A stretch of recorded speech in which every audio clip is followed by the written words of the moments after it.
அதிமுக ஆட்சி காலத்தில் தீர்மானம் நிறைவேற்றப்பட்டது. அதனை ஆளுநர் மாளிகை கிடப்பில் போட்டிருந்தது. அதையடுத்து ஆட்சிக்கு வந்த திமுகவும் மீண்டும் அதே பரிந்துரையை ஆளுநருக்கு அனுப்பி வைத்த நிலையில் அதை குடியரசுத் தலைவருக்கு ஆளுநர் அனுப்பியிருந்தார். இந்நிலையில் குடியரசுத் தலைவர் இந்த பரிந்துரையை நிராகரிப்பதாக தமிழக அரசுக்கு கடிதம் எழுதியிருக்கிறார். இதுகுறித்து பேசுவதற்காக பத்திரிகையாளர் கோட்டீஸ்வரன் இணைந்திருக்கிறார். பேசலாம். வணக்கம் சார்.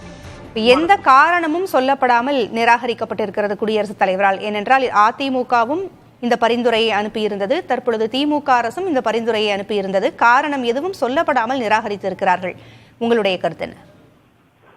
இந்திய அரசியல் சாசனத்துல பாத்தீங்கன்னா கவர்னர் அவர்களுக்கு, ஜனாதிபதி அவர்களுக்கு ஒரு சில உச்சகட்ட பதவிக்கு முக்கியத்துவம் கொடுக்கப்பட்டுள்ளது. அதாவது சட்டத்திற்கு அப்பாற்பட்டு ஒரு சில விஷயங்கள், அதாவது சட்டப்படி ஏன் நிராகரிக்கிறோம், இதை ஏன் நாங்க செவிசாய்க்கிறோம், இது வரைக்கும் கையெழுத்து போடுகிறோம், எதனால் இந்த ஃபைல் பெண்டிங்ல வச்சிருக்கு அப்படின்றதுலாம் அவங்க சொல்றது கிடையாது.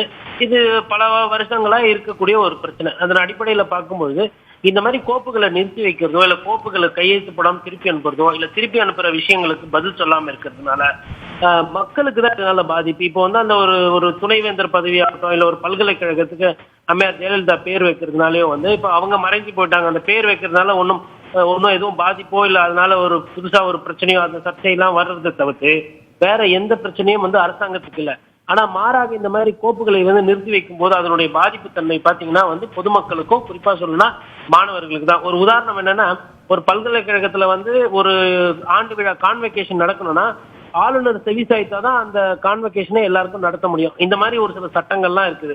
இப்போ ஒரு கான்வெகேஷன் டிகிரி வாங்கினா ஆளுநரோட ஒப்புதல் வேணும். அப்ப அந்த பேட்சா தான் கொடுக்கும்போது கொடுக்குறாங்க. இந்த மாதிரி இந்த ஒரு சின்ன விஷயம் ஒரு எடுத்துக்காட்டு. இதுல இருந்து ஆரம்பிச்சு இந்த மாதிரி துணைவேந்தர் பிரச்சனையாகட்டும், பல்கலைக்கழக பிரச்சனைகள், எண்ணற்ற பிரச்சனைகள் இன்னைக்கு ரொம்ப ஜாஸ்தி ஆயிட்டே போகுது.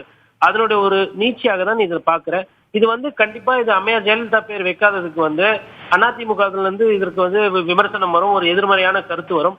கூடவே திமுக என்ன சொல்லணும்னா, நாங்க கட்சி பேதமின்றி எல்லா விதமான மசோதா தான் நாங்க அனுப்புறோம். ஆனா ஆளுநர் அவர்கள் தான் அதை ஜனாதிபதி கிட்ட சொல்லி அவர் அதற்கு கையெழுத்து வாங்கி கொடுக்கணும்.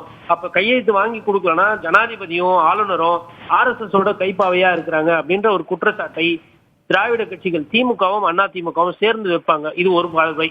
இரண்டாவது ஒரு மசோதா நீங்க திருப்பி அனுப்புறீங்க, இல்ல கையெழுத்து போட மாட்டேன்றீங்கன்னா மக்களின் மீது உங்களுக்கு நம்பிக்கை இருக்கு, ஜனநாயகத்தின் மீது நம்பிக்கை இருந்தா ஏன் கையெழுத்து போட மாட்டேன், என்ன காரணம் அப்படின்னு சொல்றது ஒரு நல்ல அரசியலாக இருக்கும். உதாரணத்துக்கு அம்மையார் ஜெயலலிதா ஒரு குற்றவாளி, ஜெயிலால் தண்டிக்கப்பட்ட ஒரு குற்றவாளி பேர் வைப்பது இந்த ஆளுநர் அலுவலகத்துக்கோ இல்ல ஜனாதிபதிக்கோ அது அழகல்ல, அது முறையல்ல அப்படின்னு சொன்னா அது ஒரு நல்ல ஒரு எடுத்துக்காட்டாக எடுத்துக்கொள்ளலாம். ஆனா எந்த காரணமே சொல்லாம இந்த மாதிரி கோப்புகளை ஒண்ணு பெண்டிங் வைக்கிறதோ, இல்ல திருப்பி அனுப்புறதோ, இல்ல நிராகரிக்கிறதுன்றது அது ஒரு நாகரிகமான ஒரு நல்ல அரசியலாக எனக்கு தெரியவில்லை.